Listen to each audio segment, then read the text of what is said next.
অনেক দিন হলো তোমাদের সঙ্গে কোনো রান্নার রেসিপি শেয়ার করিনি। বন্ধুরা, আজ ছোট্ট একটা রেসিপি তোমাদের সঙ্গে শেয়ার করছি।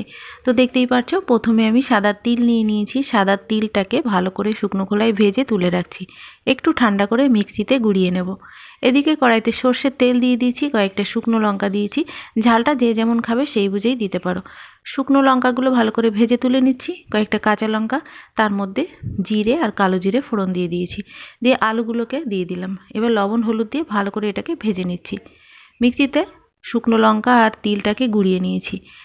এবার আলুটা ভাজা হয়ে গেছে, আলুটাও মিক্সির মধ্যে দিয়ে ভালো করে পেস্ট করে নেব। উপর থেকে সর্ষের তেল দিয়ে গরম গরম গরম ভাতের সঙ্গে পরিবেশন করব।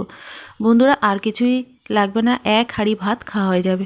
এবার উপর থেকে সর্ষের তেল মাখানোর পরে একটু লেবুর রস দিয়ে দিচ্ছি। ভালো লাগলে শেয়ার করবে। অনেক দিন হলো তোমাদের সঙ্গে কোনো রান্নার রেসিপি শেয়ার করিনি। বন্ধুরা, আজ ছোট্ট একটা রেসিপি